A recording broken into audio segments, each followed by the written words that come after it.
today have a wonderful person with us, casting director come actor come dubbing artist.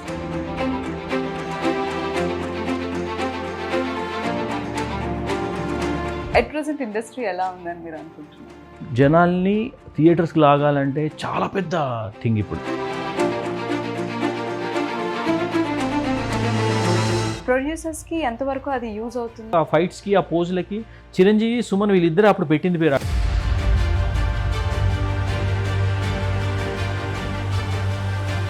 మీరు 2009లో ఇండస్ట్రీకి వచ్చారని నేను విన్నాను. And so casting agency start చేసేసరికి 2019 అయిందా?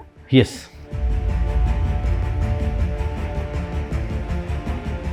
ఒక ఫిల్మ్కి ఎంతమంది కాస్టింగ్ డైరెక్టర్స్ వర్క్ చేస్తుంటారు? అసలు యాక్చువల్గా కాస్టింగ్ డైరెక్టర్ సిస్టమే ఇక్కడ లేదు. సో హీరో సెలెక్ట్ చేస్తాడు హీరోయిన్ని అనేది ఉంటుంది డెఫినెట్గా. అదే అండి, ఎస్టాబ్లిష్ హీరో అనుకోండి. కమిట్మెంట్స్, కాంప్రమైజెస్, సీక్రెట్ సీట్గా నడిపించేవారు.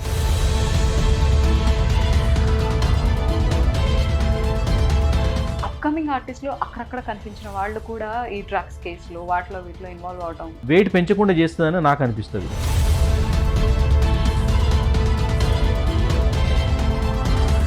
సో కాస్టింగ్ చేసిన తర్వాత పర్సంటేజెస్ తీసుకోవడం కానీ. Everybody is working for money అండి.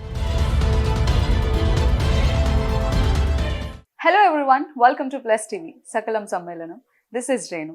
So today have a wonderful person with us, casting director come actor come dubbing artist. So ఇండస్ట్రీలో ఉన్న వాళ్ళందరికీ ఆయన సుపరిచితులు అండ్ ఈ రోజు మీ అందరికీ కూడా ఆయన మాటల ద్వారా పరిచయం అవ్వబోతున్నారు. So let us talk to him. Hello అండి, hi. Hi. How are you? ఎక్దమ్ చకాస్. చకాస్. Okay, so మీరు కావాలండి వాడు. Yes, I'm doing good. Yeah.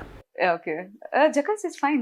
That's fine. మీరు కావాలంటే మీరు పెట్టేసుకోండి. ఎడిటింగ్ ఎవరికి కావాల్సింది వాళ్ళని. Ya. So at present industry ఎలా ఉందని మీరు అనుకుంటున్నారు ఆఫ్టర్ కోవిడ్?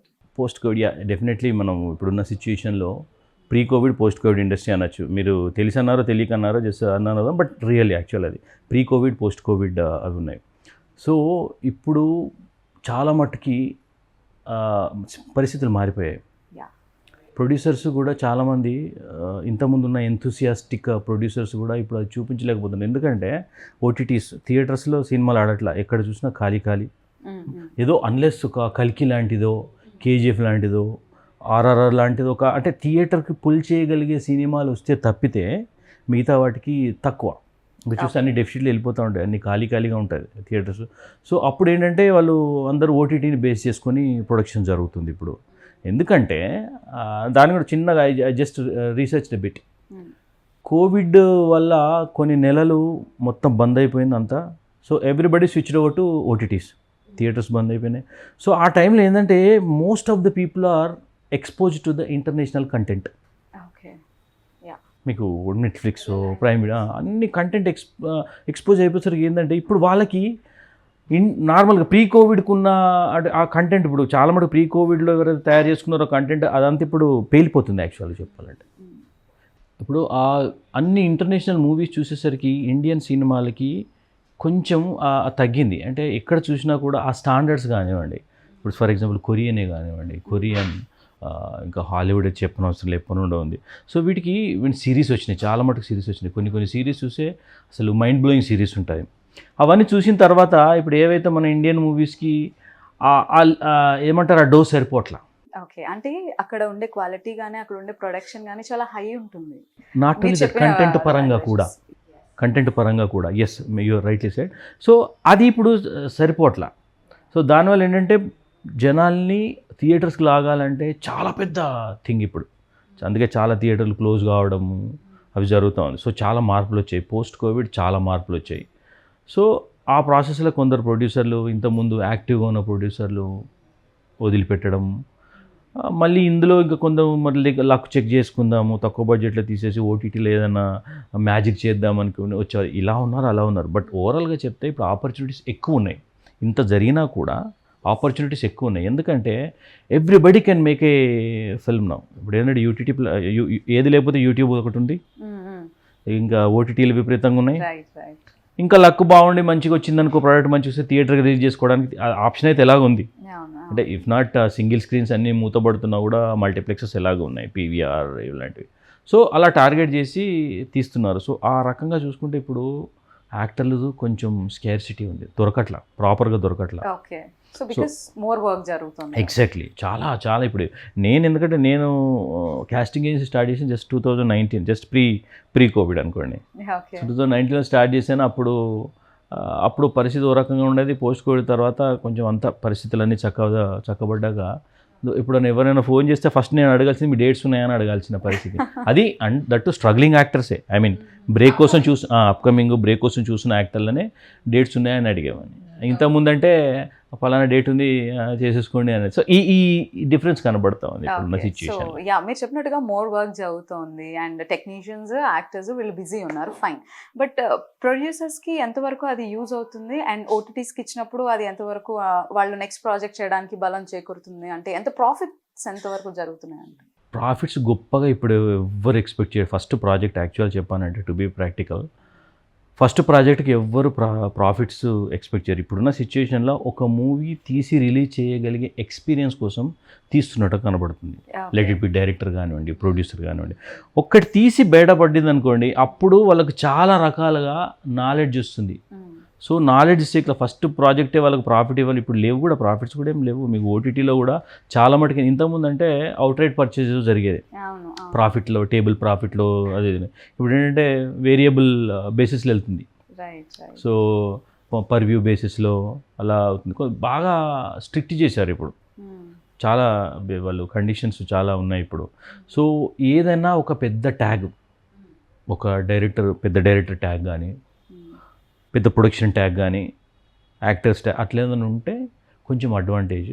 బట్ ఓటీటీలో ఇప్పుడున్న సిచ్యువేషన్లో గొప్పగా సంపాదించుకోవడం అనేది కొద్ది కష్టమే. మీకు ఏదున్నా కూడా హ్యూజ్ బ్లాక్ బస్టర్ రేంజ్ అంటే మాత్రం థియేట్రికలే. బట్ ఇప్పుడున్న సిచ్యువేషన్లో ఆ థియేట్రికల్ కూడా అదే మళ్ళీ కలికి లాంటి బిగ్ సైజ్, కింగ్ సైజ్ పెద్ద క్యాన్వాస్ మూవీ ఉంటే తప్పితే. బట్ అలా అని చెప్పేసి పూర్తిగా మనం కొట్టిపాడేయలేము. బట్ అఫ్కోర్స్ ఎవ్రీబడీస్ వాళ్ళ అదృష్టాన్ని పరీక్షించుకుంటున్నారు ఇప్పుడు. ఓకే. సో కల్కికి ముందు కొంచెం గ్యాప్ ఉంది. సమ్మర్లో లైక్ థియేటర్లో ఫిల్మ్స్ లేవు. సో ఆ గ్యాప్లో ఒకటేసారి 3-4 ఒక బడ్జెట్ ఫిల్మ్స్, మీడియోకర్ ఫిల్మ్స్ వచ్చాయి. సో అవి కూడా ఆడియన్స్ని అట్రాక్ట్ చేయలేకపోయాయి. సో అప్పుడు కూడా థియేటర్స్ ఖాళీగా ఉన్నాయి. ఎందుకు? Just because of content, or జనాలు థియేటర్కి రావడానికి ఓకే పెద్ద సినిమా అయితే వెళ్దాంలే, ఇవి వస్తే ఒక నెల, ఒక 2 వారాల తర్వాత చూసేద్దాం ఇంట్లో అని. అంతే, డెఫినెట్లీ అంతే. కంటెంట్ మాత్రమే తీసుకురాగలగాలి జనాలు. ఈవెన్ ఎవరో ఎందుకు ఒక సామాన్య ప్రేక్షకుడిగా నేనే అప్పుడు ఎప్పుడో ఆల్మోస్ట్ ఒక 35 years నుండి, నా స్కూల్ ఎప్పటి నుండి, నా కాలేజ్ ఎప్పటి నుండి లైన్లలో కొట్లాడుకుంటూ టికెట్లు దొరకబట్టుకుంటూ ఒక పెద్ద అచీవ్మెంట్ లాగా చూసుకొని ఆ ఎక్సైట్మెంట్ అనేది ఇప్పుడు లేదు, నిజంగా చెప్పాలంటే లేదు. ఈవెన్ ఇక్కడ కూడా ఒక 5 బాహుబలికి ముందటిదాకా అనుకోండి బహుశా, అంటే అంతకుముందు. సో ఆ ఎక్సైట్మెంట్ ఇప్పుడు లేదు ఫస్ట్ ఆఫ్ ఆల్. సో ఆ ఎక్సైట్మెంట్ మీకు కనీసం థియేటర్లో సినిమా రూపంలో ఉండాలి. అదే ఎంత సింపుల్గా ఇప్పుడు ఇంత కంటెంట్కి ఎక్స్పోజ్, అంటే కంటెంట్ అంత ఇంతకుముందు చూడలేదు కాబట్టి మనం ఏది తీసినా కూడా వావ్ అనేది ఇప్పుడు చూస్తున్నాం. ఇప్పుడు గేమ్ ఆఫ్ థ్రోన్స్ ఎగ్జాంపుల్, ఇంకా చాలా కంటెంట్ ఉంది అక్కడ.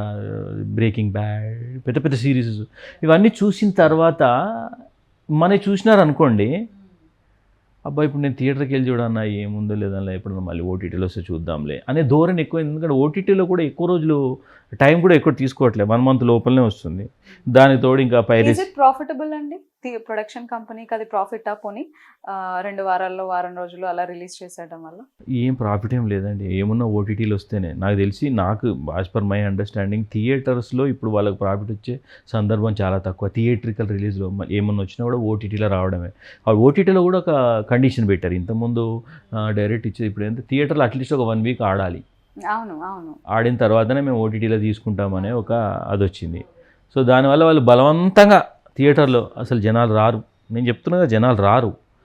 వాళ్ళకి పిలిపించుకున్నారే, రారా వాళ్ళని తీసుకురా, మీ దగ్గర ఎంతమంది ఉంటుంది, వాళ్ళని ఎంతమంది ఉంటుంది, ఇది ఇలా నడుస్తుంది. ఇలానే చూపించుకుంటారు. Morning show చూపించుకుంటారు.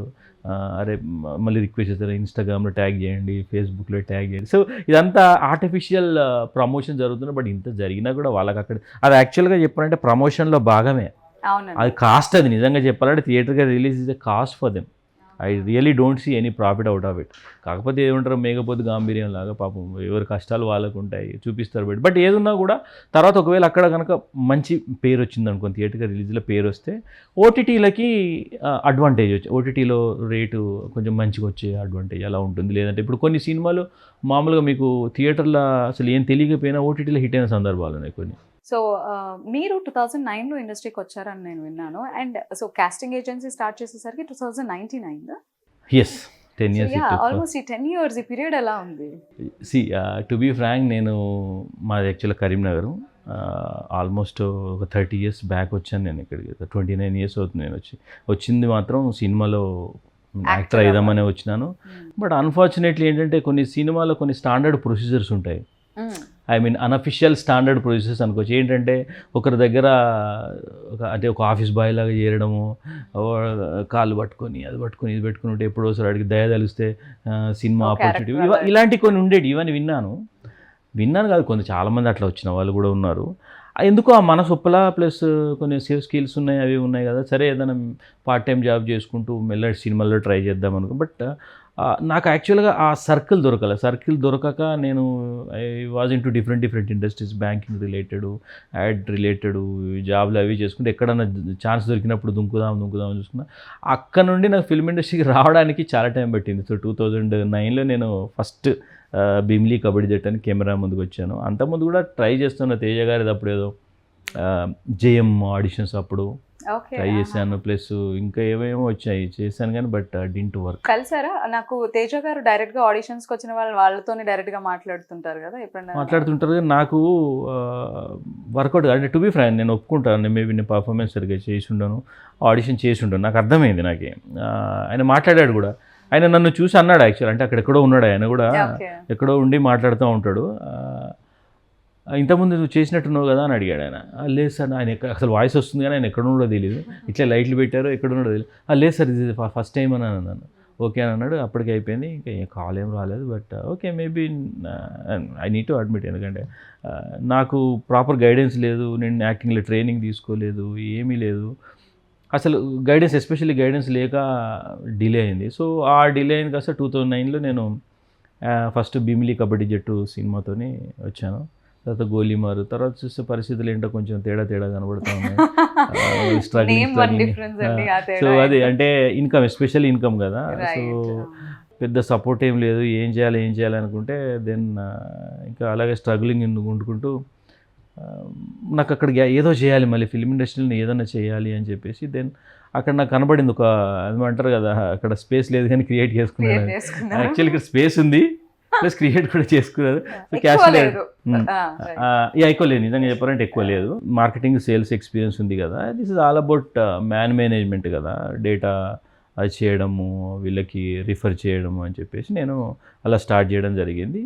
But good actually ఇప్పుడు 2009 నుండి అంటే అప్పటి నుండే మంచిగా చేశాను. చాలా గుడ్ నెంబర్ ఆఫ్ ప్రాజెక్ట్ చేశాను నేను. అంటే ఏంటి, ఎవరైనా చెప్పారా ఇలా కాస్టింగ్ గురించి? ఏం లేదు, నాకు నిజం ఎవరు చెప్పలేదు, నాకు ఎందుకో అక్కడ కనబడింది. నాకు కూడా ఇన్కమ్ సోర్స్ కావాలి.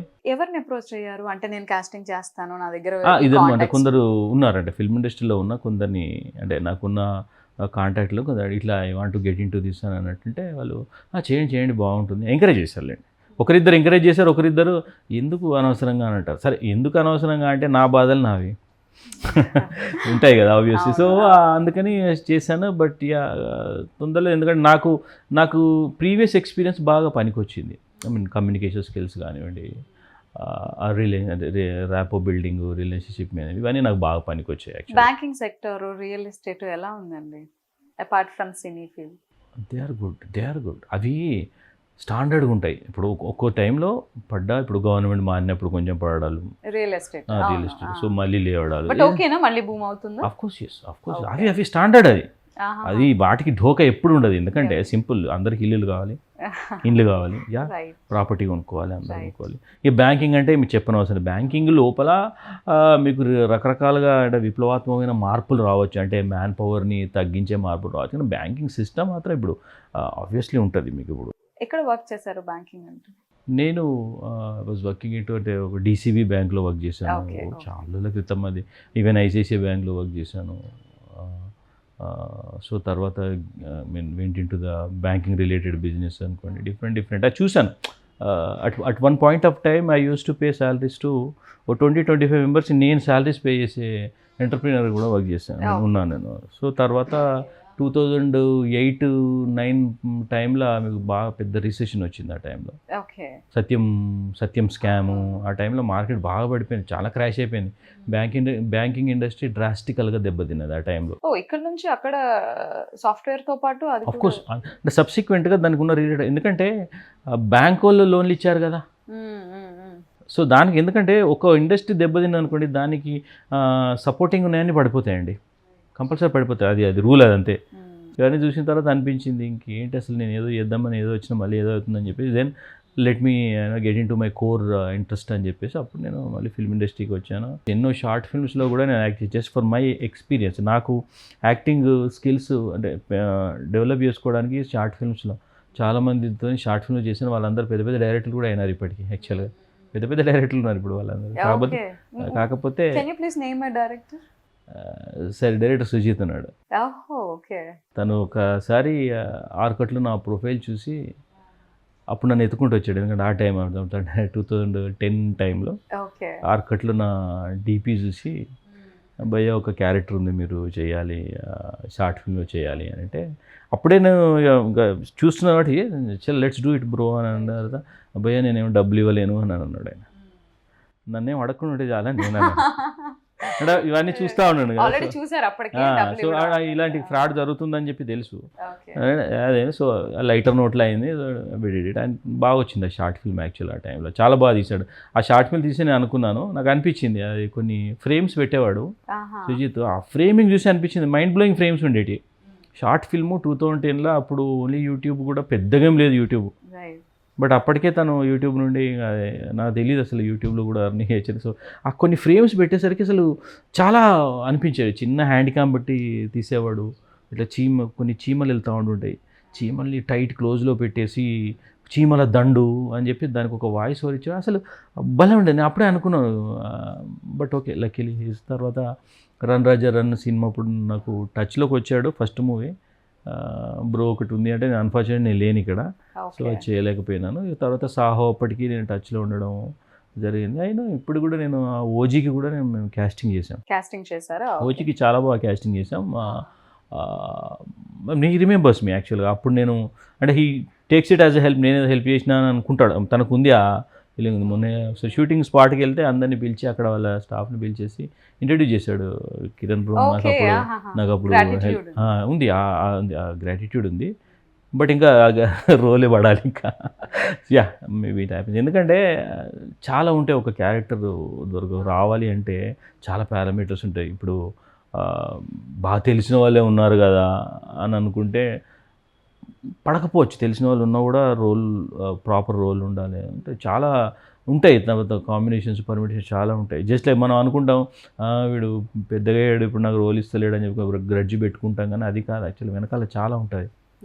ఇప్పుడు ఏది లేకున్నా కూడా ఏ సూట్ కాని వాళ్ళని తీసుకొని మిస్ క్యాస్టింగ్ కూడా చేయకూడదు కదా. సో అది తెలుసుకోవాలి, ప్రాక్టికల్ తెలుసుకున్న వాళ్ళు ఉంటుంది. సో అట్లనే ఉన్నారు. ఇంకా ఇప్పుడు విరూపాక్ష డైరెక్టర్ కూడా I know him very well. అంటే ఆ డేస్లో ఆ టైంలో. సో థియేటర్ నేర్చుకున్న తర్వాత ముందు ఎలాంటి చేంజెస్ ఉన్నాయి యాజ్ అన్ ఆర్టిస్ట్? ఎగ్జాక్ట్లీ, చాలా కాన్ఫిడెన్స్ లెవెల్స్ చాలా బూస్ట్ అయినాయి. చాలా అంటే చాలా బూస్ట్ అయినాయి. అసలు ఎక్కడ ఒక యాక్టరు ఎక్కడ ఎందుకు ఇప్పుడు ఏజ్ పెరుగుతున్న కొద్దీ ఫ్లెక్సిబిలిటీ తగ్గుతుంటుంది బాడీతో పాటుగా నాలుక ఫ్లెక్సిబిలిటీ కూడా పోతుంది. మీరు నోటీస్ చేయండి, యూజువల్గా అనర్గళంగా మాట్లాడే కెపాసిటీ తగ్గుతుంది. మీరు ఇప్పుడు ఫర్ ఎగ్జాంపుల్ ఇప్పుడు ఏజ్ అయిన యాక్టర్స్ని చూడండి. అవునండి, ఎస్ అబ్జర్వ్ చేశాను. కొన్ని మంచి యాక్టర్స్ అప్పట్లో బాగా చేసిన వారు ఇప్పుడు కొంచెం తడబడ్డము లేదా డైలాగ్ తడబడడం. ఎగ్జాక్ట్లీ, డబ్బింగ్ చెప్పకుండా వేరే వాళ్ళతో డబ్బింగ్ చెప్పిస్తూ ఉంటారు. సో అదేంటంటే అదే ఫ్లెక్సిబిలిటీ పోతుంది. చాలా muscles, I mean tongue muscles కానీ ఎస్పెషల్లీ అన్నిటికంటే ఎక్కువ ప్రాక్టీస్ పోతుంది. సో థియేటర్ అంటారు. ఏంటి థియేటర్ అంటే థియేటర్లో గొప్పగా నేర్చుకునేది ఏముండదు నిజంగా చెప్పాలంటే.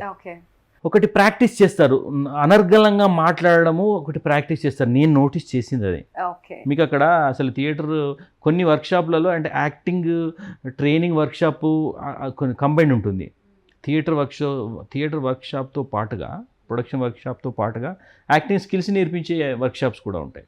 ఓకే. అది పక్కకెడితే ఓన్లీ థియేటర్ వర్క్షాప్స్ ఉంటాయి. ప్రొడక్షన్ రిలేటెడ్, ఇప్పుడు క్యారెక్టర్ రిలేటెడ్ ఏదుందో అదే నేర్పిస్తారు. సో అందులో ఏమవుతుందంటే మనము ఫ్రీగా మాట్లాడగలిగే కెపాసిటీ మాత్రం తెచ్చుకుంటాం. నేను నోటీస్ చేసింది అయితే అది ప్రాక్టికల్గా. ఇంకా దీన్ని మనం ఎన్నో రకాలుగా చెప్పొచ్చు. బట్ నాకు అర్థమైంది అయితే ఒక కాన్ఫిడెంట్గా వాయిస్ని ఎలా మనం బయటికి తీసుకురావాలి, ఓకే. అది నేను చేసుకున్నాను. సో ఎందుకంటే చెప్పిందే చెప్పి ఒక అలవాటు అవుతుంది, టంగ్ ట్విస్టింగ్ అలవాటు అవుతుంది. నాకు ప్రూవ్ అయింది అయితే అది. ఓకే. సో ఒక ఫిల్మ్కి ఎంతమంది కాస్టింగ్ డైరెక్టర్స్ వర్క్ చేస్తుంటారు? అసలు యాక్చువల్గా కాస్టింగ్ డైరెక్టర్ సిస్టమే ఇక్కడ లేదు నిజంగా చెప్పాలంటే. మన తెలుగు ఫిల్మ్ ఇండస్ట్రీ కాదు, సౌత్లో కూడా కాస్టింగ్ డైరెక్టర్ సిస్టమ్ అంటూ ప్రాపర్గా లేదు. కోఆర్డినేటర్స్ అది కూడా ఏంటంటే అన్ని అన్అఫిషియల్ అండ్ థ్యాంక్లెస్ జాబ్స్ ఉంటాయి, అన్అకౌంటబుల్ థ్యాంక్లెస్ జాబ్స్ ఉంటాయి. సో ముంబైలో తీసుకోండి మీరు, ప్రతి మూవీకి బై డిఫాల్ట్ మీకు అక్కడ కాస్టింగ్ డైరెక్టర్ ఉంటారు. ఇప్పుడు మొన్న రీసెంట్గా కిల్ అనే సినిమా వచ్చింది, ద కిల్ అని హిందీలో వచ్చింది. దానికి దీనికి కూడా ఎందుకు పెట్టుకున్నారా అనిపించింది. ఇంత చేసుకుంటే మొన్న రీసెంట్గా అది మొత్తం R-rated ఫుల్ అంటే వైలెన్స్ మూవీ. ఎందుకు దీన్ని కూడా కాస్టింగ్ డైరెక్టర్ ఎందుకు పెట్టుకున్న, చిన్న సినిమా కదా అనుకొని చూస్తే నాకు అనిపించింది నిజంగానే కాస్టింగ్ డైరెక్టర్ ఒక పని కనబడింది నాకు అక్కడ. ఎందుకంటే అంత కొత్త యాక్టర్స్ ఒక్కొక్కరు ఒక్కో టైప్లో ఉంటాడు. అసలు వాడిని చూస్తేనే మనకే విని మనకు అరే చంపు అన్నట్టు, అంటే అంత క్రియేట్ చేయగలిగి, ఇంపాక్ట్ క్రియేట్ చేయగలిగా. సో దాన్ని ఏంటంటే ఇప్పుడు డైరెక్షన్ టీము లేదంటే పాపం వాళ్ళ పనిలో వారు ఉంటారు. డైరెక్టరు, కో డైరెక్టరు, అసోసియేట్లు, అసిస్టెంట్ 4 లెవెల్స్ ఉంటాయి యూజువల్గా. సో ఎవరి పని వాళ్ళకు ఉంటుంది. స్క్రిప్ట్ వర్క్లో ఒకరు ఉంటారు, మోడిఫికేషన్స్ టైపు, సో ఒక్కొక్కరు ఒక్కో రకంగా ఉంటారు. సో వాళ్ళకి అడిషనల్గా అంటే చాలా మటుకు ఇక్కడ అందులో ఏదైనా ఒక అసోసియేట్ డైరెక్ట్ చూసుకుంటారు ఇక్కడ మన దగ్గర. క్యాస్టింగ్ అంతా వాళ్ళే చూసుకుంటారు, వాళ్ళ హెడేక్ వాళ్ళకు ఉంటుంది. సో చాలా మటుకు జుగాడ్ క్యాస్టింగ్ అవుతుంది. అవునండి. ఇప్పుడు నిజంగా ఆడిషన్ లో సెలెక్ట్ అయినా కూడా ఆ ప్రొఫైల్స్ డైరెక్టర్ దగ్గర వరకు వెళ్లకుండా ఇక్కడ వీళ్ళకి తెలిసిన వాళ్ళ రిఫరెన్సెస్ అంటే ఈ ప్రొఫైల్స్ పక్కన పెట్టి అవి డైరెక్టర్ వరకు పంపించడం, ఇది నేను విన్నాను. ఇది ఎంతవరకు అవుతుంది? అలాగే అవుతుంది. ఇప్పుడు రిఫరెన్స్ అదే అండి నా రిఫరల్ మీకు. ఇప్పుడు డైరెక్షన్ అందుకే డైరెక్షన్ టీమ్కి అందరూ ఎంబడి పడుతూ ఉంటారు obviously, including with me two. So ఇప్పుడు ఎంతున్నా దీని ఇప్పుడు నేను కాస్టింగ్ డైరెక్టర్ అప్పుడు కాస్టింగ్ డైరెక్టర్ రోల్లో ఉంటాను. మళ్ళీ ఇది అయిపోయింది అనుకోండి యాక్టింగ్ అంటే మళ్ళీ నేను అందరికీ అంటే కాకపోతే ఇప్పుడు ఏంటంటే కొంచెం చూసుకుంటూ టచ్ చేయడం, అంటే కాల్స్ ఎస్పెషల్లీ కొన్ని ఉంటాయి కాల్ చేయకుండా ఉండడం, పదే మెసేజ్ పెట్టకుండా ఉండడం అనేవి కొన్ని ఉంటాయి. సో వాటిని ఫాలో అయితే బాగానే ఉంటుంది. Especially approach is important. ఇప్పుడు ఎలా ఉంటుందంటే ఎంత పెద్ద తోపు యాక్టర్ అయినా కూడా ఇప్పుడు థియేటర్లో ఒక 100 థియేటర్ ప్లేస్, 100 కంటే ఎక్కువ థియేటర్ ప్లేస్ చేసి ఉండొచ్చు. ప్రాక్టికల్ అప్రోచ్ లేకపోతే, ఒక ప్రాపర్గా ప్రాక్టికల్ అప్రోచ్ లేకపోతే వాళ్ళకు రావు. ఇప్పటికి చూస్తున్నాం. ఇప్పుడు ఆర్టిస్ట్ కార్డ్ అంటే మనం డైరెక్ట్ గా ఫిల్మ్ ఛాంబర్కి వెళ్ళి అప్రోచ్ అవ్వచ్చు కదా, దానికి మళ్ళీ ప్రొడక్షన్ సహాయం అవసరం. సో అది జెన్యూన్ మా కార్డు లేదంటే తెలంగాణ ఏదో కార్డు ఉంది, ఇవి జెన్యూన్ కార్డ్స్. వీటికి ఏంటంటే కొన్ని బెనిఫిట్స్ అవి ఉంటాయి, హెల్త్ ఇన్సూరెన్స్. బట్ ఏదైతే ఆర్టిస్ట్ కార్డు అన్నా వీళ్ళు స్కామర్స్, లిటరల్లీ స్కామర్స్. అలాంటి కార్డ్స్ ఉండవు అసలు. కార్డు పనికిరాని కార్డు అది యాక్చువల్గా పనికి కూడా రాదు, దేనికి పనికిరాదు. వాళ్ళు ఏమంటారు ఆర్టిస్ట్ కార్డు ఉంటే ఆపర్చునిటీస్ వస్తాయంటారు. జీరో. ఇప్పుడు మనం ఏదైనా స్టేట్మెంట్ ఇచ్చినప్పుడు కొంత పర్సంటేజ్ 50% ఉండొచ్చు జెన్యూనిటీ అని అంటాం కదా, ఈ విషయంలో 100% ఫ్రాడే. ఆర్టిస్ట్ కార్డుతోని ఎవరికి ఆపర్చునిటీ రాదు. ఇప్పుడు నేను దగ్గర 2009 నుండి అంటే 100 మంది నేను ఆపర్చునిటీ ఇచ్చాను. ఎవరిని అడగాల కనీసం ఆర్టిస్ట్ కార్డు గురించి. అసలు అవసరం లేదు, ఇక్కడ అవసరం లేదు. ఈవెన్ మా కార్డు కూడా అడగరు కదా. ఇప్పుడు అంత పెద్ద అఫీషియల్ మా కార్డు ఉంటేనే ఆపర్చునిటీ ఇస్తామని ఏ ప్రొడక్షన్ వాళ్ళు కూడా అడగరు. As you also experience. So అది టోటల్లీ ఫ్రాడ్. ఎందుకంటే పారాసైట్స్ ఉంటారు, సో దే ఓన్లీ వాళ్ళ బ్రెడ్ అండ్ బట్టర్ అదే, వేరే వాళ్ళని వీళ్ళని చీట్ చేసి అట్లా నాకు అన్నీ తీసుకున్నాను. అన్నీ కాలిపోయిన తర్వాత నన్ను అప్రోచ్ అయిపోయి సార్ ఇట్లా తీసుకున్నారంటే పోలీస్ కంప్లైంట్ ఇవ్వండి. ఏమో సార్ మళ్ళీ ఏమవుతుందో ఏమో అంటే, సరే మీ ఇష్టం ఇంకా. బట్ డోంట్ మళ్ళీ ఒకసారి అలాంటి వాటికి ఏదైనా ఉంటే నాతో చెక్ చేయండి అని చెప్తాను నేను. మొన్నటికి మొన్న ఒక అమ్మాయి బిగ్ బాస్ కి పంపిస్తానన్నారు అని చెప్పి 2 లక్షలు ఇచ్చాను అని కూడా చెప్తున్నారు. ఫ్రాడే 100% అంతా ఫ్రాడే. మీ జెన్యూనిటీ ఉన్నోళ్ళు ఎవ్వరు డబ్బులు అడగరండి, అదొకటి. ఇక మ్యూచువల్ అండర్స్టాండింగ్ వాళ్ళ మధ్యలో ఉంటుంది తెలియలేం కదా. బట్ యూజువల్గానైతే డబ్బులు ఈవెన్ ఇదే కాదు, ఈవెన్ ఆపర్చునిటీ కూడా. ఇప్పుడు సినిమాల వీళ్ళు కూడా ఉన్నారు, సినిమాల ఆపర్చునిటీ కూడా మీరు డబ్బులు ఇవ్వండి, నేను ఆపర్చునిటీ ఇస్తాను, ఒక రోల్ ఉన్నది మీరు పెట్టుకోవాలి. మళ్ళీ ఇంకోటి ఇంకంటే మీరు హీరో రోలే ఉంది, సగం బడ్జెట్ ఉంది, ఇంకో సగం మీరు పెట్టుకోండి, మీరు హీరో అవుతారు plus producer, one of the producers అవుతారు అని చెప్పేసి అవుతారు. అట్లా మోసపోయిన వాళ్ళు చాలా మంది ఉన్నారు. నేను చూసాను, చాలా మందిని చూశాను. అన్నీ వీళ్ళందరూ ఎంత పారాసైట్స్, 100% పారాసైట్స్. స్టిల్ ఇప్పటికీ అలా ఉంది. ఇప్పుడు ఇంత కమ్యూనికేషన్, ఇంత ఓపెన్ గా మాట్లాడుతున్నారు, అయినా స్టిల్ ఇట్ ఇస్ హ్యాపెనింగ్. ఇప్పటికీ ఉంది, ఎందుకంటే వాళ్ళ టార్గెట్ ఫ్రెషర్స్. మా దగ్గరికి రావడానికి ముందే వాళ్ళు అక్కడ దెబ్బతిని ఉంటారు. ఫస్ట్ మా దగ్గరికి రావడానికి జరిగే ప్రక్రియ ఇది. మా దగ్గరికి వస్తే నేను సాధ్యమైనంత మటుకు నేను అవేర్నెస్ కలిగిస్తాను. ఎందుకంటే just want to create a healthy environment, అంతే, ఏం లేదు. నా మటుకు సాధ్యమైనంత మటుకు హెల్దీ ఎన్వైరన్మెంట్ క్రియేట్ చేద్దామని చేస్తాను. సో వాళ్ళు నా దగ్గరికి వచ్చిన వాళ్ళు చాలామంది ఏంటంటే ఆల్రెడీ దెబ్బతిన్న వాళ్ళే వస్తున్నారు. అయినా కూడా కొత్త వాళ్ళ కోసమని నేను వీడియోలు చేసి పెట్టడం, మేబీ ఇప్పుడు మీ మీడియా ద్వారా కూడా ఆర్టిస్ట్ కార్డ్ ఒకటి, ట్రావెల్ కార్డ్ అని ఒకటి ఉంటుంది, ట్రావెల్ స్కామ్ అని అంటారు. ట్రావెల్ కార్డ్ అంటే ట్రావెల్ స్కామ్ అంటే సేమ్ ఇట్లనే మనం ఎన్నో అప్లై చేస్తుంటాం, ఏదో పోస్టర్ వస్తుంది, క్యాస్టింగ్ రిక్వైర్మెంట్ పోస్టర్ వస్తుంది, ముంబై నుండి ఎక్కడ నుండి వస్తుంది, సడన్గా ఒక ఈమెయిల్, వాట్సాప్ మెసేజ్ వస్తుంది, యు ఆర్ సెలెక్టెడ్. డైరెక్ట్ అసలు ఒక ఆడిషన్ ఉండదు, ఒక you are selected for a role and ఒక 10 to 15 days ఉంటుంది, పర్ డే మీకు ఒక 10,000 పేమెంట్ ఉంటుంది అనేసరికి ఓవర్వెల్మింగ్ ఉంటుంది ఇంకా మనకి. అరే అంటే మనం కూడా ఏంటంటే పాజిటివ్, మనం ఎన్నో అప్లై చేసి ఉంటాం, అందులో ఎవరికో మన ప్రొఫైల్ బాగా నచ్చే సెలెక్ట్ చేసి ఉంటారన్న ఆ పాజిటివ్ ధోరణిలో ఉంటాం. ఫస్ట్ నెగిటివ్ రాదు మనకి, మనం ఇంకా గాలి ఎగురుతాం. అయిన తర్వాత మాకు డాక్యుమెంట్స్ కావాలి అది అంటారు. సో ఇంక ఇప్పుడు ఆర్టిస్ట్ కార్డు ముందు తెలుసు, ఆర్టిస్ట్ కార్డు కావాలా అని అడుగుతాం, లేదు అవసరం లేదనేసరికి ఇంకా మనం ఇంకా ఖుషి అయిపోతాం చాలా, వావ్ వెరీ గుడ్ అని అంటాం. కాకపోతే ఒక్కటి మీరు చేయాల్సింది ఏంటంటే మీరు ట్రావెల్ మీరు పెట్టుకోండి, అవి మీరు రియంబర్స్ అవుతుంది ప్రొడక్షన్ నుండి. అన్న తర్వాత సరేలే ఇప్పుడు 10,000 పర్ డే, ఫర్ ఎగ్జాంపుల్ ఒక 10,000 15 days అంటే 1.5 lakhs వస్తుంది, ట్రావెల్ పెట్టుకోమని మళ్ళీ రియంబర్స్, ఇది కూడా కాస్టింగ్గా రియంబర్స్ చేస్తానంటున్నారు కదా అన్నాక, సరే ఎట్లా మళ్ళీ వాళ్ళే టచ్ చేసేసి మీరు ఎట్లా ట్రావెల్ బుక్ చేస్తున్నారు కదా, నేను ఒక కోడ్ ఇస్తాను, నా దగ్గర ఒక డిస్కౌంట్ కూపన్ ఉంది, మీరు అది పెట్టుకుంటే మీకు డైరెక్ట్ ఒక 25% డిస్కౌంట్ వస్తుంది. అంటే వాళ్ళ దగ్గర కోడ్ ఉంది, మీరు బుక్ చేసేటప్పుడు ఆ కోడ్ ఎంటర్ చేయండి, అక్కడ ప్రోమో కోడ్లు వస్తాయి కదా జనరల్గా మనం బై అది చేయండి, మీకు 25% డిస్కౌంట్ వస్తుంది. మళ్ళీ మనకు 25% అంటే మనం 100% రియంబర్ చేసుకుంటాం, మనకి ఇంకా 25% వస్తుంది అంటే గ్రీడీ, ఎవ్రీథింగ్ గోస్ బై అవుతుంది. అయిన తర్వాత వాడు కోడ్ ఇస్తాడు, వాళ్ళు ఎంటర్ చేస్తారు, కోడ్ వర్క్ కాకపోయేసరికి ఏమంటారు, అయ్యో వర్క్ కావట్లేదు అండి అని అంటే, అవునా మళ్ళీ ఒకసారి ట్రై చేయండి, మళ్ళీ లేదంటే కావట్లేదంటే ఒక్కొక్క పని చేయండి, మీ దగ్గర ఏదో ప్రాబ్లం ఉన్నట్టున్నది, ఆ డబ్బులు నాకు ఇచ్చేసేయండి, నేను మీ తరఫున బుక్ చేసి పంపిస్తాను అని అంటారు. ఇంత మీకు ఏంటంటే చాలా ఎమోషనల్గా లాగి అప్పుడు ఇంత జరిగిన తర్వాత మీరు డబ్బులు ఇవ్వడానికి వెనకాడరు. ఓకే సరేలే అని చెప్పేసి మీరు డబ్బులు ఇచ్చేస్తారు, డబ్బులు పోయినాయా ఫినిష్. స్టెప్ బై స్టెప్ వాళ్ళ వెరీ వెల్ ఆర్గనైజ్డ్ చేస్తున్నారు, వెరీ వెల్ ఆర్గనైజ్డ్, అది వెరీ వెల్ ఆర్గనైజ్డ్ క్రైమ్ అది. సో మీరు యాడ్స్ క్యాస్ట్ చేస్తారు, అలానే ఫిల్మ్స్ కూడా క్యాస్ట్ చేస్తారు, సీరియల్స్ అండ్ బిగ్ బాస్ ఇలాంటి టీవీ షోస్కి ఏమైనా క్యాస్ట్ చేయడం జరుగుతుంది? బిగ్ బాస్కి యాక్చువల్గా మా అవసరం ఉండదు, ఫస్ట్ ఆఫ్ ఆల్ బిగ్ బాస్కి అవసరం ఉండదు. టీవీ సీరియల్స్ కూడా అడుగుతారు కానీ మాకు వర్కౌట్ కాదు, అది క్యాస్టింగ్ ఎంటైర్లీ డిఫరెంట్ యాక్చువల్గా. ఇక్కడ అంత ప్రాపర్గా లేదు అసలు. ఇక్కడ ఉన్నది ఇప్పుడు ఈ ఓటీటీ రివల్యూషన్ వచ్చింది కాబట్టి ఆర్టిస్ట్ దొరుకుతలేరు కాబట్టి మాకు ఎంతో కొంత ఇప్పుడు రిక్వైర్మెంట్ కనబడుతుంది, మా అవసరం కనబడుతుంది కొంచెం, అది కూడా చాలా కొంచెం. ఇక్కడ లేరు యాక్చువల్గా, ఒక 2-3 ఉంటారు క్యాస్టింగ్ డైరెక్టర్లు, ఎక్కువ లేరు. ఉన్నారు ఇంతకుముందు కూడా అన్అఫీషియల్ ఉండి, ఇప్పుడు యాక్చువల్గా వినయ్ వర్మ గారు, ఫేమస్ యాక్టర్ వినయ్ వర్మ గారు, తను యాక్చువల్గా is a casting director also. తను ఇప్పుడు డేంజర్ మూవీకి, కృష్ణవంశీ గారిది డేంజర్ మూవీకి క్యాస్టింగ్ చేసిన తనే క్యాస్టింగ్ డైరెక్టర్ కదా. నేను నాకు తెలుసు, పర్సనల్గా అతను తెలుసు, తన ఆఫీస్కి వెళ్తే తను చూపెట్టాడు, ఇంత స్క్రిప్ట్ చూపించి ఇప్పటికీ తన దగ్గర ఉంటుంది. యాక్చువల్లీ అలా ప్రాసెస్ అది. మీరు ఏదైనా క్యాస్టింగ్ చేయాలంటే ఫస్ట్ స్క్రిప్ట్, క్యాస్టింగ్ డైరెక్టర్గా ప్రొఫెషనల్గా చేయాలి అంటే we go through the script. Okay. So script script అయిపోయి అంతా ముందే మీరు చదువుతారు. Script okay. చదివి అందులో ఈచ్ అండ్ ఎవ్రీ అసలు ఏ ఏ క్యారెక్టర్ డెప్త్ ఎట్లుంది, అది క్యారెక్టర్ ఆర్క్ ఎట్లుంది అంతా మేము నోట్ చేసుకుని ఓహో ఈ క్యారెక్టర్ ఇట్లా ఉంటే బాగుంటుంది, ఇట్లా ఉంటే మళ్ళీ డైరెక్టర్తో డిస్కస్ చేయడము, మల్టిపుల్ టైమ్స్ డిస్కస్ చేయడము, క్యారెక్టరైజేషన్ పట్టుకోవడము, మాకు ఆల్మోస్ట్ చాలా పని ఉంటుంది అది. ఇది ప్రొఫెషనల్ వే ఆఫ్ వర్కింగ్. అయితే ఇలా ఇంత ప్రొఫెషనల్ వేగా రీసెంట్ గా వర్క్ చేసిన ఫిల్మ్స్ ఏమైనా ఉన్నాయి? దేవకట్ట గారిది వెబ్ సిరీస్ జరుగుతుంది. అవును. అయిపోయింది, ఇప్పుడు పోస్ట్ ప్రొడక్షన్లో ఉంది. That was the most satisfying project for me ఇప్పటివరకు నేను చేసిన వాళ్ళలో.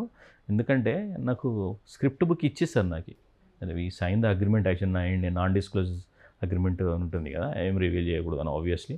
సో అయిన తర్వాత నా స్క్రిప్ట్ నేను పెట్టుకొని ఒక 1 వీక్ నా దగ్గరే పెట్టుకొని నేను ప్రతిసారి, అంటే అది ఒక 8-9 సీజన్స్ 8-9 ఎపిసోడ్స్ ఉన్నాయి అన్నట్టు.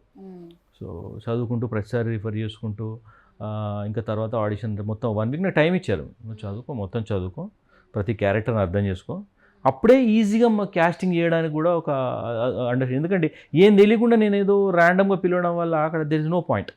అవునండి. సో అప్పుడు నేను ప్రతి అర్థం చేసుకుని వాళ్ళు నాకు ఆ ఫ్రీడమ్ ఇచ్చారు. యాక్చువల్గా చాలా తక్కువ మంది ఆ ఫ్రీడమ్ ఎవరు, డైరెక్టర్ గారు ఇచ్చారు, కో డైరెక్టర్ గారు, వాళ్ళందరూ ఏంటంటే చాలా ప్రొడ్యూసర్ గారి దగ్గర నుండి అందరి దగ్గర నుండి ఆ ఫ్రీడమ్ ఇచ్చారు.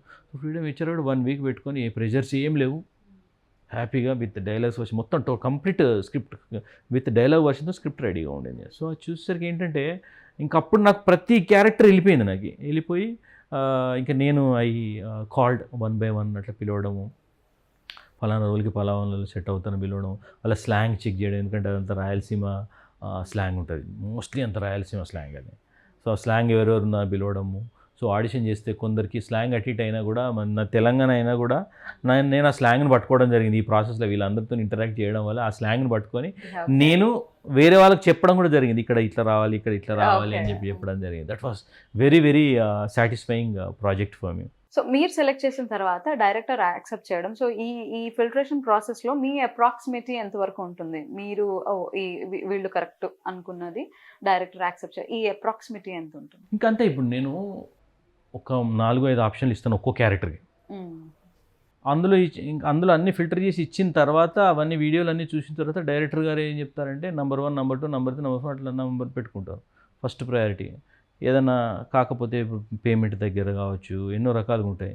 కాకపోతే నెంబర్ 2 ఇట్లా ప్రయారిటైజేషన్ మేము ప్రయారిటైజేషన్ లిస్ట్ ఉంటుంది మాకు ప్రతి క్యారెక్టర్కి. వీళ్ళు కాకపోతే వాళ్ళు ఇంకంతే, ఇంకా డైరెక్టర్ గారు ఆల్రెడీ మేము ఇచ్చినామంటే మ్యాక్సిమం డైరెక్టర్ గారు చూస్తారు, అన్నీ చూసేసి ఓకే ఉన్నాయి ఆప్షన్స్, గుడ్ ఆప్షన్స్ ఉన్నాయి అనడం. లేదంటే ఇంకొంచెం డైరెక్టర్ గారికి ఏమైనా అనిపించింది అనుకోండి, ఓకే ఈ క్యారెక్టర్ని అటు షిఫ్ట్ చేయండి, అది షిఫ్ట్ చేయండి అని ఆ ఇంటర్నల్ చాలా అవుతాయి, అది కూడా జరుగుతాయి. సో మ్యాక్సిమం ఏంటంటే ఇంకా నేను ఎన్నో చూసిన తర్వాత ఫిల్టర్ చేసిన, ఎందుకంటే ఆల్రెడీ ఒక రౌండ్ అవుతుంది, ఆల్రెడీ అవుతుంది. అంటే ఒక 10 ప్రొఫైల్స్ చూసిన తర్వాత మళ్ళీ 4-5 స్టార్ట్ చేయడం అట్లా జరుగుతుంది. ఎందుకంటే ఇట్స్ ఒక 2-3 రౌండ్స్లో అవుతుంది, జస్ట్ లైక్ దట్ కాదు అది. సో యాజ్ అన్ యాక్టర్గా అండ్ అలానే కాస్టింగ్ డైరెక్టర్గా అప్కమింగ్ ఆర్టిస్ట్కి మీరు ఇచ్చే అడ్వైజ్ ఏంటి? చాలా ఆపర్చునిటీస్ ఉన్నాయి ఇప్పుడు. సో అట్లనే చాలా టాలెంట్ కూడా ఉంది బయట. సో అందులో మనము ఒక యుద్ధానికి పోతున్నప్పుడు ఎలాగైతే వెపన్స్ని పెట్టుకొని వెళ్తామో అలా సిద్ధమైపోయి ఫస్ట్ యాక్టింగ్ స్కిల్స్తో నేర్చుకుని ఉండాలి. అందుకే థియేటర్ ప్లేస్, ఇప్పుడు థియేటర్ వర్క్షాప్స్ చాలా అవుతున్నాయి, చాలా గ్రూప్స్ ఉన్నాయి. I advise everybody to get in to the theatre workshop is number 1. Number 2 is auditioning it self is an opportunity. Left right centre మీరు ఆడిషన్స్ అసలు ఏం ఆలోచించకుండా ఆడిషన్ చేసేయండి. యాక్టర్స్ చెప్పేది, ఏ ఆడిషన్ ఎక్కడ పనిచేస్తుందో తెలియదు. ఇది నేను ఎందుకు చెప్తున్నానంటే యాజ్ అన్ యాక్టర్గా నా పర్సనల్ ఎక్స్పీరియన్స్. ముఖేష్ చాబ్రా అని ఒక బిగ్గెస్ట్ క్యాస్టింగ్ డైరెక్టర్ ఇండియాలో, వాళ్ళు చోటా భీమ్ అని చెప్పేసి సినిమాకి ఆడిషన్స్కి వచ్చారు ఇక్కడికి. ఇస్తే వాళ్ళ టీం వాళ్ళు నన్ను టచ్ చేయడము, అన్ని టెర్షరీ క్యారెక్టర్స్ ఉన్నాయి, ఎవరంటే హెల్ప్ చేయండి అంటే నేను వాళ్ళ ఇళ్ళను పంపించినాను. అట్లనే మీరు కూడా అంటే నేను పోయి ఊరికే జస్ట్ ఇంట్రొడక్షన్ ఇచ్చాను. సో ఇట్లా సాల్ట్ అండ్ పేపర్ లుక్ ఉండింది, ఇంట్రొడక్షన్ ఇచ్చాను. వాళ్ళ దగ్గర నుండి ఓకే గుడ్ అని అన్నారు. ఏం రిప్లై రాలేసరికి అనుకున్నాను, ఏం రిప్లై రాకపోయేసరికి ఓకే ఫైన్, మేబీ సరే అక్కడ ప్రాపర్గా రోల్ ఏం లేదేమో అని అనుకున్నాను. బట్ ఆఫ్టర్ ఒక 10 days తర్వాత I received a call from the same team saying that ఈ లుక్కి మాకు వేరే సిటాడెల్ 2కి రిక్వైర్మెంట్ ఉంది అని చెప్పేసి. దట్ వాస్ అసలు వాళ్ళు కన్సిడర్ చేస్తున్నారు అనగానే నేను ఎక్కడికో ఇచ్చాను ఆడిషన్. అసలు ఆడిషన్ కూడా ఇవ్వలే, నేను జస్ట్ ఇంట్రొడక్షన్ ఇచ్చాను. సో అది వీళ్ళకి ఇక్కడ పనికొచ్చి వాళ్ళు ఆడిషన్ చేయడము అది ఇది మళ్ళీ ఒక రోల్ అనుకున్నారు, ఆ రోల్కి మళ్ళీ వాళ్ళు కొంచెం ఏదో మళ్ళీ వేరే రోల్కి షిఫ్ట్ చేశారు, సెలెక్ట్ అయ్యాను. ఓకే. సో అంటే వాళ్ళు ఎంత keen గా ఉన్నారంటే ప్రీవియస్ ప్రొఫైల్స్ కూడా అన్ని చెక్ చేసి ఇంట్రెస్టింగ్గా కనబడితే కావాలి. ఇంట్రెస్టింగ్గా కనబడ్డా అనుకోండి, అరే ఈ లుక్ ఏదో కొంచెం పెక్యులర్ కనబడుతుంది, సైడ్లో పెట్టి ఎప్పుడన్నా మనం అనుకో అంటే ముఖేష్ అబ్రా లాంటి పెద్ద టీం వాళ్ళకి ఏంటంటే నంబర్ ఆఫ్ ప్రాజెక్ట్స్ రన్నింగ్లో ఉంటాయి, ఇంటర్నల్ ఎక్స్చేంజ్ చేసుకుంటారు. సో అట్లా నాకు వర్కౌట్ అయింది. సో దట్ ఈస్ ఓ రకంగా చెప్పాలంటే ఒక చిన్నపాటి మిరాకిలే నాకు అది. Okay. Yes, it's Hollywood series. Hollywood series and మంచిగా హాయిగా వెళ్ళిపోయాను. అసలు ఆ సెటప్ కానివ్వండి, ఎక్కడ అండి అప్పుడు shoot అది జరిగింది? మధ్యప్రదేశ్లో అయింది షూట్. ఓకే. మధ్యప్రదేశ్లో అయింది. అసలు ఆ సెటప్ నేను దాని క్యాస్టింగ్ కూడా చేశాను, ఒక బాబును కూడా క్యాస్టింగ్ చేశాను. ఓకే. అవన్నీ రివీల్ చేస్తాను నేను. బాబు కూడా ఇంపార్టెంట్ క్యారెక్టర్ ఆ పిల్లడు, ఓ నైస్ నైస్. చైల్డ్హుడ్ హీరో అయి ఉంటుంది బహుశా. సో ఇద్దరం వెళ్ళాం, సరదాగా ఇద్దరం వెళ్ళి షూటింగ్ చేసుకొని వచ్చాం. కానీ ఆ హాస్పిటాలిటీ అండి అసలు చాలా, అసలు సూపర్ హాస్పిటాలిటీ యాక్చువల్గా, ఓకే. చాలా మంచి హాస్పిటాలిటీ. అసలు అది చూస్తే అదే అంటాను, ఒక్కొక్కసారి అందరూ ప్రతి ఒక్కరు ఒకసారి బాలీవుడ్ ప్రాజెక్ట్ వెళ్ళి రావాలి, అది ఎక్స్పీరియన్స్ కూడా చేసుకోవాలి. అది వండర్ఫుల్ ఎక్స్పీరియన్స్ అది యాక్చువల్గా చెప్పాలి. సో ఈ హాస్పిటాలిటీ అనేది మనకి ఇక్కడే దొరకదు యాక్చువల్లీ చెప్పాలంటే. ఇక్కడ సో కొంచెం మీకు అక్కడ దొరకడం అనేది it's a good thing. Yeah అంటే అక్కడ అది వాళ్ళ యాక్చువల్గా అది వాళ్ళ standards. What are the major changes you see in the industry అండి అప్పటి నుంచి ఇప్పటి వరకు? ఇంప్రూవ్మెంట్ ఉందా? Obviously there is an improvement, technical aspects కానివ్వండి, ఎస్పెషల్లీ కొత్త టాలెంట్కి మాత్రం విపరీతంగా ఆపర్చునిటీస్ కనపడుతున్నాయి ఇప్పుడు. అదే చెప్పగలను నేను. మీరు ఏ క్రాఫ్ట్లో చూసుకున్నా కూడా, రైట్ ఫ్రమ్ ఎడిటింగ్ తీసుకోండి, ఎందుకంటే టెక్నాలజీ డెవలప్ అయిపోయి అందరికీ ఆపర్చునిటీస్ రావడం. ఇప్పుడు ఎడిటింగ్ అంటే ఫర్ ఎగ్జాంపుల్ మీరు చూస్తే కేజీఎఫ్కి ఒక యూట్యూబ్ ఎడిటింగ్ చేసే పిల్లాడిని తీసుకొని వచ్చేసి ప్రశాంత్ నీల్ ఇచ్చాడు. ఇంతకుముందు పాసిబిలిటీ లేదు, ఇంతకుముందు టెక్నాలజీ లేదు కాబట్టి ఎవరి టాలెంట్ ఏముందో ఒక కోర్స్ చేసి ఎవరి దగ్గర వర్క్ చేస్తే కానీ తెలియని పరిస్థితి, రైట్? ఇంతకుముందు అయితే. ఇప్పుడు ఏంటంటే యూట్యూబ్లో ఏదో చేశాడు, చూశాడు, అరే బాగుంది కదా సినిమా పెట్టుకోండి అని అన్నారు. సో అలాగే మేజర్ మూవీ కూడా ఒక పిల్లాడిని తీసుకొని వచ్చేసి చాయ్ బిస్కెట్లో అతను కూడా యూట్యూబ్లోకి వచ్చేసి అతను తీసుకొని వచ్చేసి పెట్టుకున్నారు. సో అట్లా ఆపర్చునిటీస్ వైపు చూసుకుంటే ఇప్పుడు మనలో ఉన్న టాలెంట్ని డిస్ప్లే చేయడానికి రకరకాల ప్లాట్ఫామ్స్ ఉన్నాయి. సింగర్కో ప్లాట్ఫామ్ ఉంది, డ్యాన్సర్కో ప్లాట్ఫామ్ ఉంది, ఆల్ క్రాఫ్ట్స్, మీరు కెమెరా వర్క్ నేను వాళ్ళకి ప్లాట్ఫామ్ ఉంది, బీట్ అందరికీ ఉన్నది యాక్చువల్గా. సో ఆ రకంగా చూసుకుంటూ పోతే ఆపర్చునిటీస్ చాలా ఎక్కువ ఉన్నాయి. So at the same time too much competition ఉంది. ఓకే. సో అది ఇప్పుడు థియేటర్ గ్రూప్స్ అంటే కూడా ఈ మధ్య బాగా వచ్చాయి, ఈ మధ్య బాగా ఉంది. అంతకుముందు చాలా తక్కువ ఉండేది, 1-2 ఉండేవి ఏమో. బట్ ఇప్పుడు ఏంటంటే అదే ప్రతిదీ టెక్నాలజీ రిలేటెడ్గానే. బట్ ఇప్పుడు ఎవరైనా యాంకర్ కావాలని అన్నా కూడా ఎగ్జాంపుల్ ఏముంది, యూట్యూబ్ అంటే కొంచెం ప్రాక్టీస్ చేసేసి చేస్తున్నారు. ఐ మీన్ అది మనం ఏంటంటే మన టాలెంట్ని డిస్ప్లే చేసుకోవడానికి ఎక్కువ ఆపర్చునిటీస్ ఉన్నాయి. సో అన్నీ మళ్ళీ అందరి target, most of them target is movies కదా. ఎవరు చూసుకుని చాలామందికి అంటే ఇంట్రెస్ట్ ఉంటాయి, మూవీస్లో ఉన్న ఇంట్రెస్ట్ అట్లాంటిది. సో ఇప్పుడు టాలెంట్ ఉంది, కాంపిటీషన్ కూడా ఉంది. ఓకే. సో ఇప్పుడు అంటే ఓటీటీస్ వచ్చిన తర్వాత అన్ని లాంగ్వేజెస్ వాళ్ళు కలిసి వర్క్ చేయడం స్టార్ట్ చేశారు. సో ఇలాంటి సందర్భాల్లో అదర్ లాంగ్వేజెస్కి మీరు కాస్టింగ్ చేయడం జరిగిందా? లేదు, వేరే లాంగ్వేజ్ హిందీకి చేసాం కానీ వేరే లాంగ్వేజ్కి మనకేం లేదు. వేరే లాంగ్వేజ్లో ఏం కాకపోతే అడుగుతుంటారు వేరే. ఇప్పుడు నాకు బెంగళూరు నుండి కూడా కాస్టింగ్ రిక్వైర్మెంట్స్ వస్తుంది, కాకపోతే తెలుగు టాలెంట్ని అడుగుతారు వాళ్ళు. ఓకే.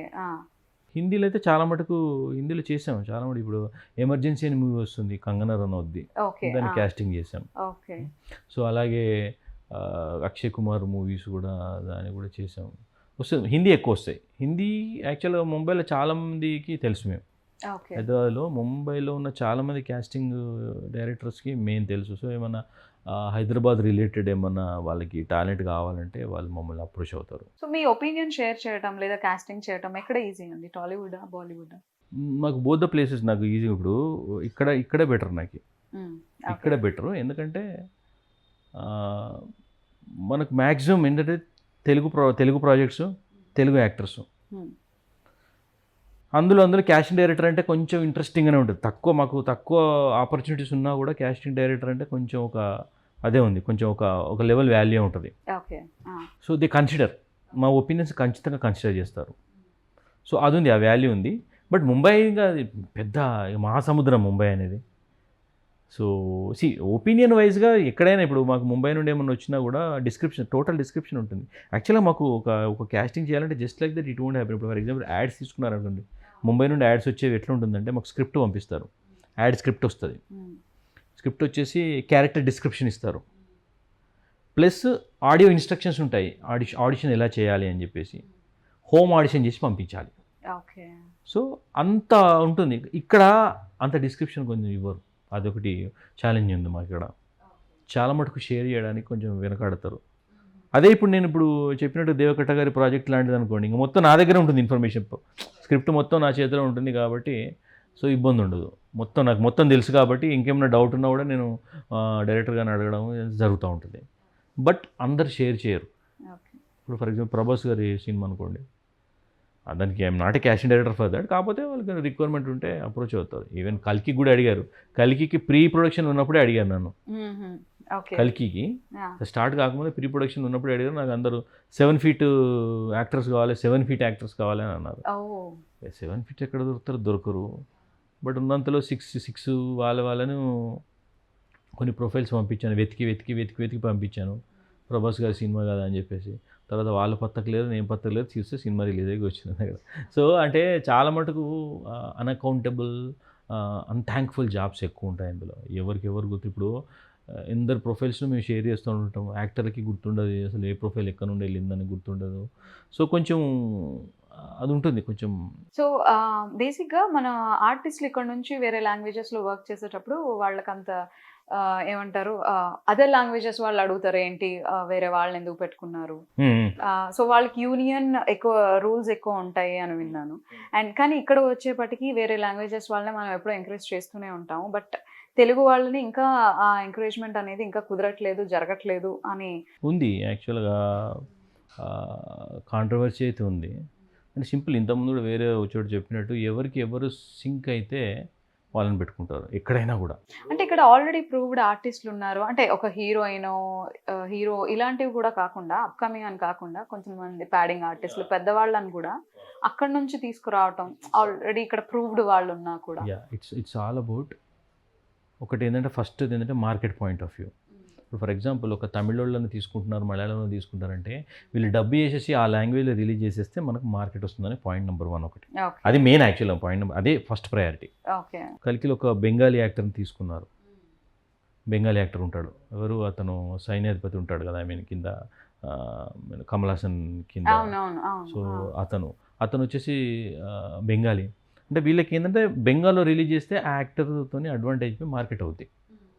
అది ఫస్ట్ ప్రయారిటీ. అది పాన్ ఇండియన్ ఫిల్మ్స్ వచ్చాయి మరి, అంతకు ముందు కూడా అంటే ఇదేనండి. అంటే నేను ఇంతకుముందు చెప్పినట్టుగా బిహేవియర్ అనేది ఒకటి కంపల్సరీ ఉంటుంది. Approach, especially the approach proper. ఇప్పుడు ఎగ్జాంపుల్ చెప్తా, ఐ డోంట్ వాంట్ కాంట్రవర్సీ అని కాదు, కానీ నాకు వచ్చే ప్రొఫైల్స్లో గర్ల్స్ ప్రొఫైల్స్ వస్తుంటాయి కదా, మామూలుగా ఫీమేల్ లీడ్ కానివ్వండి, ఫీమేల్ మోడల్స్ కానివ్వండి, నాకు వచ్చే ప్రొఫైల్లో ముంబై నుండి వచ్చే ప్రొఫైల్లో వాళ్ళు పంపించినంతగా ప్రొఫెషనల్ ప్రెజెంటేషను మన దగ్గర కొంచెం, అంటే మొత్తం అని కాదు, మళ్ళీ I don't not generalize this 100% అని కాదు, but most of the percentage నాకు యాక్చువల్గా ఒక ముంబై నుండి ఫర్ ఎగ్జాంపుల్ ఒక 10 ప్రొఫైల్స్ వచ్చినాయి అనుకోండి, 10కి 10 చాలా ప్రొఫెషనల్ ప్రెజెంటేషన్ ఉంటుంది. మన దగ్గర 10 వచ్చినాయి అనుకోండి, ఒక 5 తిక్క ఉంటాయి.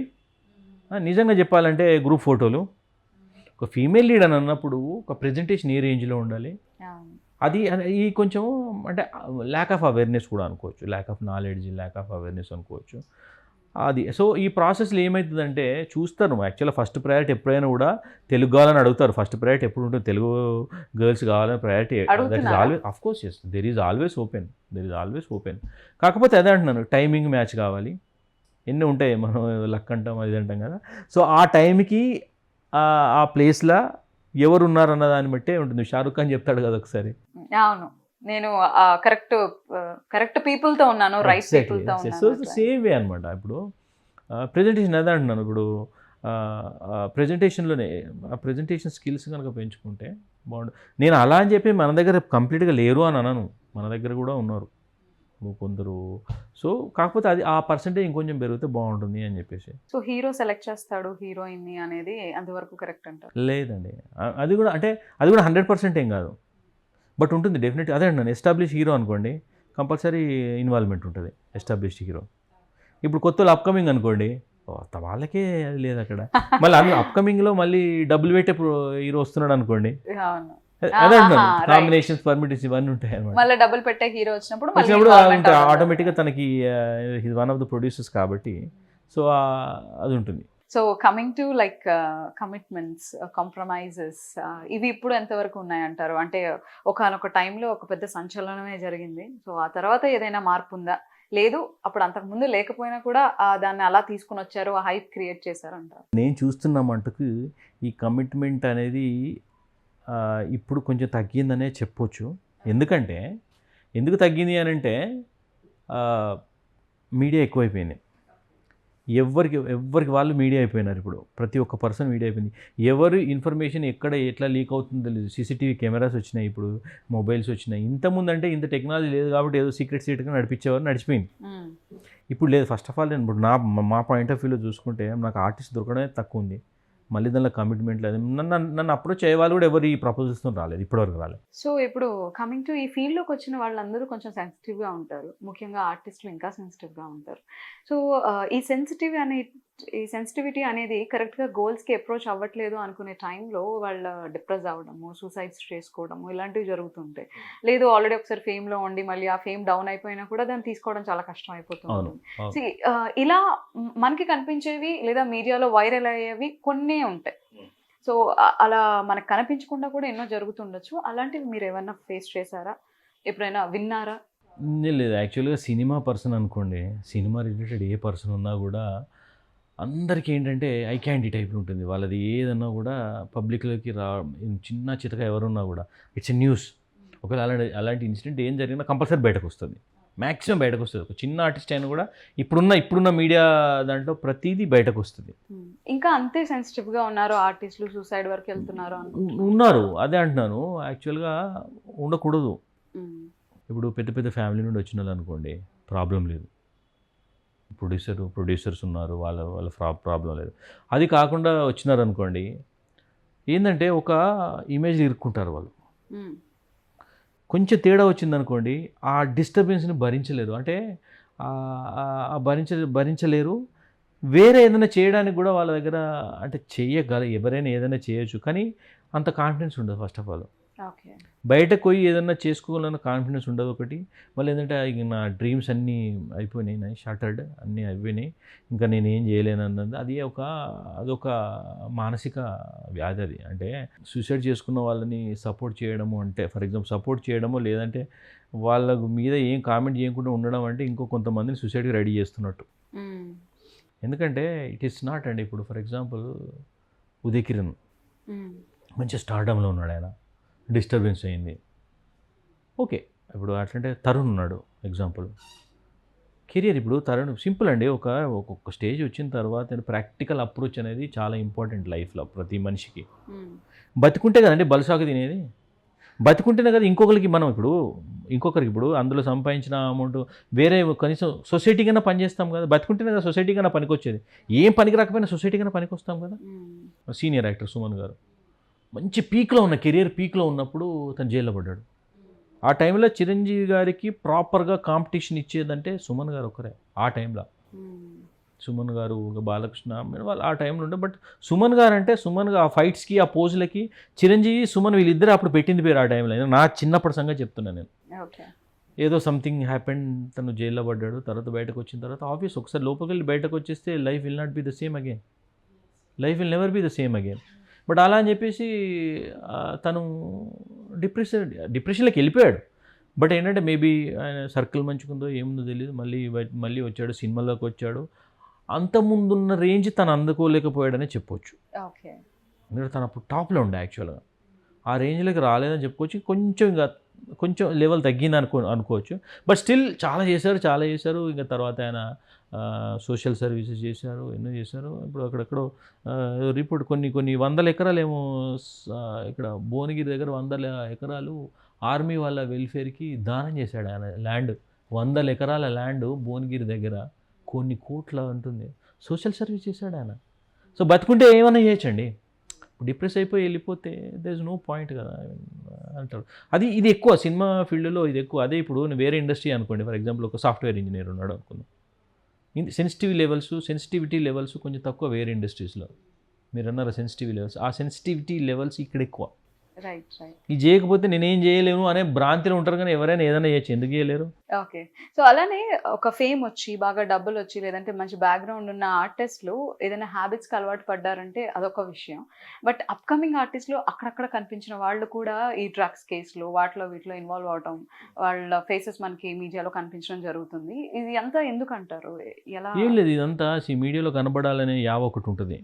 అంటే ఈ విధంగా ఆయన కనిపించొచ్చనా? ఉంటుంది అంటే ఈ విధంగా అని కాకుండా సర్కిల్ పెరుగుతుందండి, ఏం లేదు, సినిమా అలాంటి సర్కిల్ పార్టీస్కి పెరుగుతుంది. ఎళ్ళేటప్పుడు ఎగ్జాక్ట్లీ. సర్కిల్ మీరు పెరుగుతుంది. ఏమైందంటే నేను చెప్తాను, పబ్స్ ఇప్పుడు ఎస్పెషల్లీ పబ్బింగ్ కల్చర్ కానివ్వండి, ఈ కల్చర్ ఒక లెవెల్ ఆఫ్ కేటగిరీలోకి వెళ్ళిపోతే ఇంకెక్కువ ఆపర్చునిటీస్ ఓపెన్ అవుతాయి అని చెప్పేది ఒకటి ఉంది. అవుతాయి మేబీ, అది కూడా for everything there is a positive negative. So ఆ ప్రాసెస్లో ఏమవుతుందంటే వీటికి ఇవ్వడం, ఎస్పెషల్లీ డ్రగ్స్కి ఏంటంటే డ్రగ్స్తో ఉన్న అది ఏంటంటే వెయిట్ పెంచకుండా చేస్తుందని నాకు అనిపిస్తుంది. అది ఎంత మటుకు నిజమో తెలియదు. Wait పెంచదు actually. డ్రగ్స్ తీసుకున్న మీరు ఎవరైనా చూడండి ఒబీస్లోకి వెళ్ళరు. చూడండి మీరు ఎవరైనా, మీరు డ్రగ్స్ తీసుకున్న ఏ పర్సన్ అయినా ఒబీస్కి ఉండరు, కరెక్ట్గా ఫిజిక్ మెయింటైన్ చేస్తారు. అది అంటారు కదా, ఇప్పుడు బాలీవుడ్లో అందరు డ్రగ్స్ తీసుకుంటారు, వీళ్ళు డ్రగ్స్ తీసుకుంటారు కాబట్టి ఫిజిక్ మెయింటైన్ చేస్తున్నారు. మేబీ అయి ఉండొచ్చు, ఐ డోంట్ నో. మళ్ళీ అదే నాకు నేను చూడనంత మటుకు. సో అదే ఉండొచ్చు. లేదంటే ఇప్పుడు సింపుల్ అండి, నేను యాక్చువల్గా సావాస దోషాలు ఉంటాయి యూజువల్గా. నేను ఒక 25 ఏళ్ళు సేల్స్ ఫీల్డ్లో ఉండి, సేల్స్ మార్కెటింగ్లో 90% స్మోకింగ్ హ్యాబిట్ ఉన్న వాళ్ళు ఉంటారు. నాకు అలవాటు కాదు ఇప్పటికీ. I'm proud of. ఎందుకంటే నేను ముందటి నుండే నేను ఒకటి పెట్టుకొని కూర్చున్నాను, నేను దేనికి అడిక్ట్ కాకూడదు. అందుకే నాకు లిక్కర్ విషయంలో నేను హైలీ కంట్రోల్డ్. లిక్కర్ విషయంలో కానివ్వండి, ఇప్పుడు నాకు ఆల్మోస్ట్ డైలీ ఎవరైనా ఒకరు పిలుస్తూ ఉంటారు, పిలిచి వాళ్ళు కూడా అలసిపోయినారు, ఆడలే అని చెప్పేసి, రండి సార్ కూర్చుందాము, క్యాషింగ్ డైరెక్టర్ కదా ఉంటుంది, రండి సార్. వద్దు బాస్, ఎందుకంటే నాకు కూడా అంత కంఫర్టబుల్, అంత ఇంట్రెస్ట్ కూడా ఏమి ఉండదు లిక్కర్. సో చెప్తున్నా, అంటే నేను కొన్ని ముందే పెట్టుకొని కూర్చున్నా, నేను దేనికి అడిక్ట్ కాకూడదు అని చెప్పేసి. ఇది లైఫ్లో కూడా చాలా బాగా ఉపయోగపడుతుంది. 100%. సో మీరు ఇండస్ట్రీకి ఇంట్రడ్యూస్ చేసిన యాక్టర్స్ ఎవరున్నారు? ఆల్రెడీ స్ట్రగ్లింగ్లో ఉన్న వాళ్ళే. సో అందులో ఎస్పెషల్గా నేను చెప్పేది ఒక అతను షకుల్ శర్మ అని చెప్పేసి, ఒక ముంబై నుండి క్యాండిడేట్. ఓకే. అతను that was one of the wonderful experience also for me, wonderful experience. అదేంటంటే ఒకసారి ఏదో నేను అప్రోచ్ అయ్యాను దేవకట్ట గారిది రిపబ్లిక్ మూవీకి వెళ్ళి క్యాస్టింగ్ అంటే అప్పుడు స్టార్టింగ్లో అప్రోచ్ అయితే, ఇటు ఒక క్యారెక్టర్ రిక్వైర్మెంట్ ఉంది అనేసరికి, అంతకుముందే ఒక 1-2 months బ్యాక్ ఒక పర్సన్ కలిసిన, రాధేశ్యామ్ షూటింగ్లో కలిసిన. ఆ పర్సన్ సడన్గా గుర్తుకొచ్చాడు, ఇమ్మీడియట్గా తనకు ఫోన్ చేయడం జరిగింది. తనకు తెలుగు రాదు, ఓకే, కానీ ఇంపార్టెంట్ క్యారెక్టర్ ఆ రిపబ్లిక్ మూవీలో. మీరు రిపబ్లిక్ మూవీ కనుక చూసుంటే ఆ ఎన్ఆర్ఐ క్యారెక్టర్ చనిపోతాడు, Aishwarya heroine brother Varun Hansen అనే క్యారెక్టరు. అదే రోజు అండి, యూ డోంట్ బిలీవ్, నాకు ఇప్పటివరకు ఇంత జరిగిన క్యాస్టింగ్లో that was the fastest casting. వాళ్ళు అడిగారు, ఇట్లా ఒక ఎన్ఆర్ఐ లాగా ఉండాలి, కొంచెం తెలుగు మాట్లాడగలగాలి, కొంచెం మాట్లాడగలగాలి అనేసరికి సడన్గా గురికి ఫోటో చూపించి నన్ను బాగున్నాడు అని అన్నారు. ఇమ్మీడియట్గా అడిగితే వీడియో కాలింగ్ పెట్టాను, డైరెక్టర్ గారు ఉన్నారు, డైరెక్టర్ గారు చూశారు, మాట్లాడారు. 2-3 hours లోపల క్యాస్టింగ్ ఫినిష్ అయిపోయిందండి. That was amazing experience for me యాక్చువల్గా. అంటే అంత ఫాస్ట్గా కాదు అది. ఆ తర్వాత నుండి that guy is also very much interested, shooting కూడా అయింది. ఇంకా తర్వాత తను నా అడ్వైస్ తీసుకొని హైదరాబాద్ షిఫ్ట్ అయిపోయాడు. హైదరాబాద్లో వండుకుంటూ తెలుగు నేర్చుకుంటూ ట్రై చేస్తూ ఉంటే, రీసెంట్గా నేను December 31st రష్మి ప్రోగ్రామ్ ఒకటి వచ్చింది ఈటీవీలో, రష్మి బాయ్ ఫ్రెండ్ అని చెప్పేసి ఒక ప్రోగ్రామ్ ఏదో వచ్చింది. దానికోసం మల్లెమాల నుండి కాల్ వస్తే మల్లెమాల దాంట్లో చేసాడు రష్మి బాయ్ ఫ్రెండ్ లాగా ఆ రియాలిటీ షోకి అప్పుడు మటుకు అది. దాంతోపాటుగా ఇప్పుడు దేవకట్ట గారి నెక్స్ట్ ప్రాజెక్ట్లో కూడా one of the very interesting characters is playing. అది రిలీజ్ అయిపోతే ఉంటుంది. బట్ అతని పేరు షకుల్ శర్మ. అందరు చూస్తే మోడల్ అనుకుంటారు కానీ he's a perfect actor. Okay.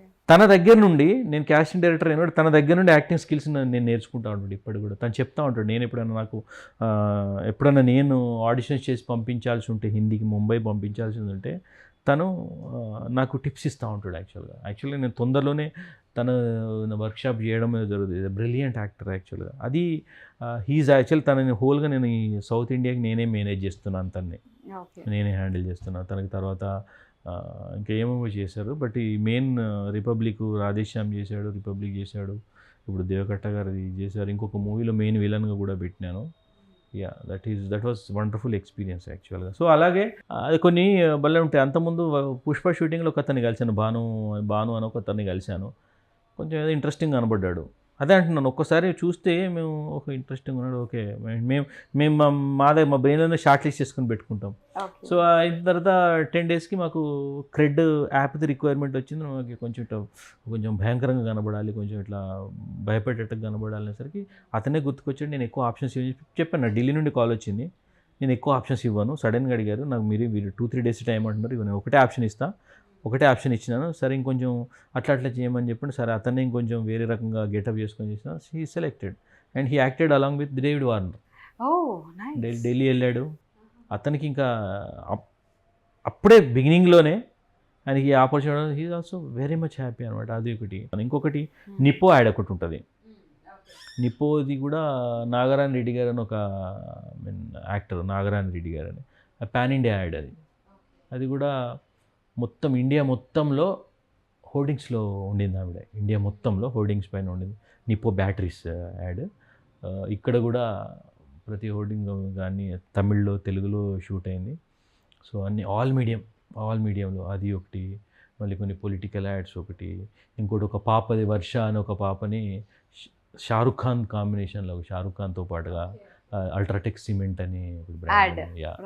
అన్ని కొంచెం మంచిగా మాకు కొంచెం వెరీ ఇంట్రెస్టింగ్, ఎందుకంటే పెద్ద స్టార్స్తో నేషనల్ వైడ్ గా యాడ్స్ ని కాస్ట్ చేశారు. ఇంకోటి దీని కూడా సల్మాన్ ఖాన్ ది కిసీ కా భాయ్ కిసీ కా జాన్ మూవీ, ఇద్దరు ట్విన్ గర్ల్స్, శ్రియా ప్రియా అని చెప్పేసి ట్విన్ గర్ల్స్, వాళ్ళని కూడా క్యాస్ట్ చేయడం జరిగింది.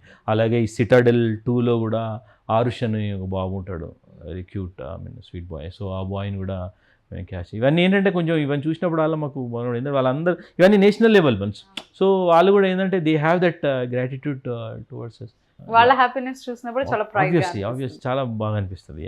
సో కాస్టింగ్ చేసిన తర్వాత పర్సంటేజెస్ తీసుకోవటం కానీ రెమ్యునరేషన్ తీసుకోవటం, ఈ ప్రాసెస్ అంతా ఎలా ఉంటుందండి? యాక్చువల్గా everybody is working for money అండి.